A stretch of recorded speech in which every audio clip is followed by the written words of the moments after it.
Hi and welcome to Tabletop Gaming. My name is Charlie and today we are taking a look at this. This is 13 Unlucky for Some. Now, we're going to do a first look on it, so we're going to unbox it, show you what's inside, but with a little bit of difference, we're going to show you how it plays, because it's very straightforward to pick up, very easy to understand, and I thought we may as well. Now, this is heading to Kickstarter very, very shortly, if not already by the time you are watching this, so I will include the links for you to be able to pick up a copy yourself in the description below. But for now, let's take a look at what's inside. So 13 Unlucky for Some is from Hackett Games. It is for 2 to 6 players ages 6 and over and can take anywhere between 30 and 120 minutes to play. Now, as always with first looks, I do want to point out this is a pre-Kickstarter copy. This is essentially a prototype. Things may change by the time they reach you. So for example, this has already been made smaller in size. It was originally much larger. It will now fit into a Kallax. So there's a lot of reiterations that it's gone through, that it will continue to go through, and your final one may include sort of upgraded or different components. So for example, we spoke to the designer about how this was going to change at UK Games Expo, and there's a couple of extra sort of quality of life improvements that are going to be made to it. So bear in mind if you see some things here that you're not too sure on, do check out the Kickstarter for any changes that have already decided to take place since we got this. However, this will give you more than enough to see if the game is for you and to give you an idea of how it plays, because of course I'm going to tell you how it plays. So let's take a look. So first of all, we have all of our components. This is all we need for our instructions. There are no more than that, and there are no more necessary. What that does mean is that this makes it a really good family game, because it's very easy to explain to a group of people very quickly. The concept is really, really straightforward, and you'll know what you're doing pretty much from the off. And we've got lots of little bits here that we're going to assemble. So these are going to insert into the board itself. I will show you exactly how, where, and why in just a moment. We have an immunity token that's also included in here, and we also have a set of dice. We have a d20, a d8 and a d6, and 6 marbles to go with those too. Finally, at the top, we have a stack of cards that are going to make a difference as well, and that is all you need, because once we take this off, we have the board itself, which is nicely created within the box to match. Now, inside here, you'll see that it is hollow. There are places where you can drop your balls through, and that's what you're going to be trying desperately to avoid. All you're going to be doing is starting from the start point. You're going to be working your way round, which will be made clearer once those red tokens have been placed in so that you can see where those go. You want to get from limbo, reaching all the way around to limbo, to roll a 13 on your d20. Of course, it's not as simple as that when you actually get playing, but rules-wise, that's what you need to know that you need to do. Now, I mentioned those red bits. These should have names, and I don't know what they are, but these bits are going to insert straight in. So, for example, we can see, where's my lower numbered one? So, this one, for example, has got 12 and 14 in, so I know that that's going to go into this bit here, and there are some gaps in the board itself that allow you to place those in. So now you can see we've completed the set, so it makes it clear where it is that you're going to be going next. I'll do those very quickly now so that I can show you, and then we'll take a look at why.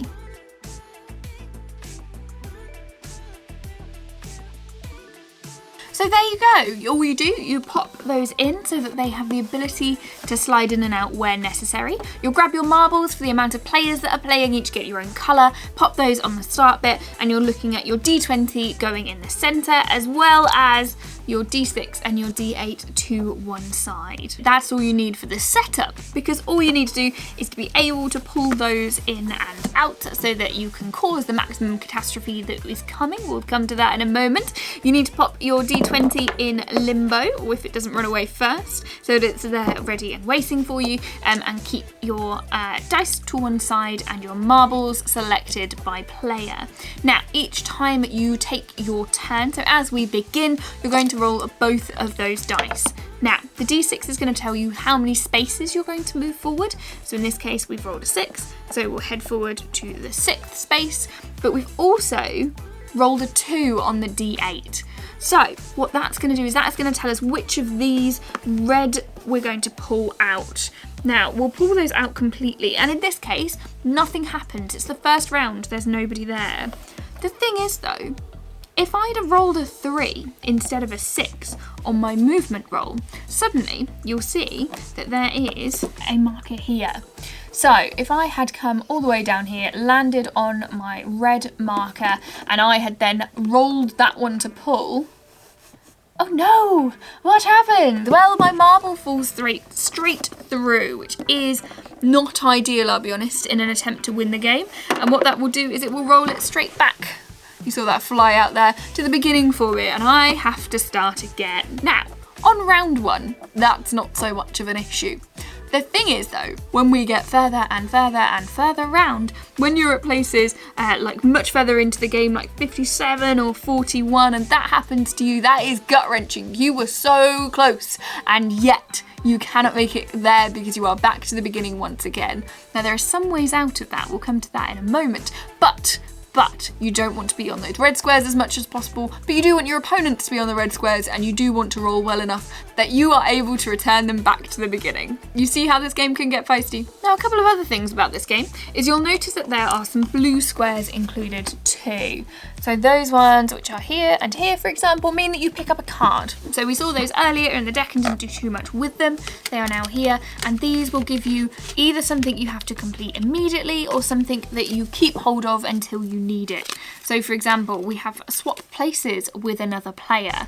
Now that's not so much an issue at the moment, we've barely started, but if you are at very close to the end, if you are just about to win and someone has lost their marble, they've gone right back to the start, they're at number 1 and you swap with them, rage inducing, I can promise you. There's more similar, so we have a slide puller, all slides must be pulled. That takes out so many people very, very quickly. Choose another player to pick up a card. That's a bit of a gamble because you never know whether you're going to get a good one or a bad one. Danger slides, put all players on their nearest red space and keep rolling the 8-sided dice until a player drops. All of these make it more competitive, so you're sort of ramping up the speed and franticness with which you play, and that just sort of adds to it. The nice thing again about playing with younger family members, as I did when we played this, is that it's very, very easy to understand. The words aren't too big, it makes clear sense as to what they need to do. They can understand that pull out the red slider means that they yank those out.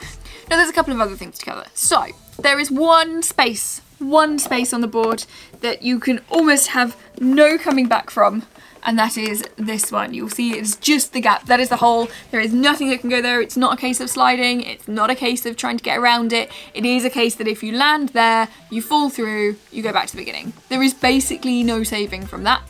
If you land there, tough.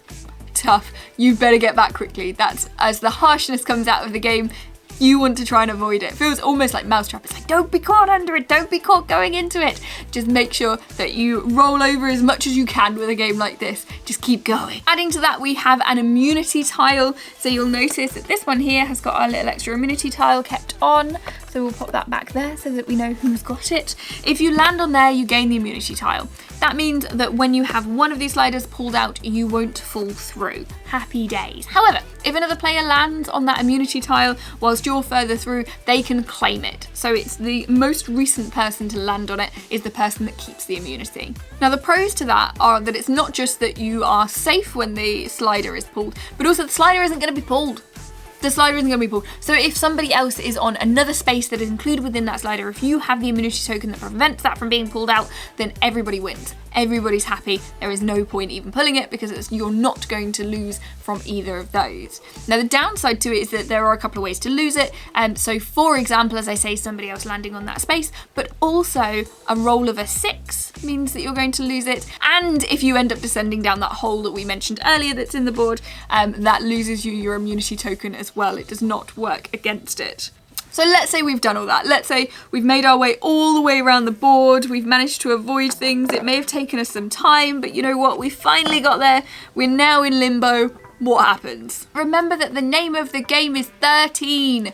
13. So for that reason, we have to roll a 13 in order to win the game. So at that point, we're just going to be frantically rolling that D20 in the hope, oh my god, I did it, that you get a 13 in time. I didn't expect to get it at all, and look at that. In that time, of course, other players are going to be racing. They're going to be trying to get to you quickly enough so that they can make their attempt, but you need to be as fast and as lucky as you possibly can to get that 13 to win the game. So there you have it. There's an overview of how to play 13 Unlucky for Some. You can find it over on Kickstarter. Again, I will pop the links in the description for you. Thank you so much for watching. I hope you have enjoyed. Let me know in the comments what you think of this game. Would it be suitable for you and your family? Is it something that you think would cause arguments in the best possible way? Let me know, because I love to talk about games in the comments below.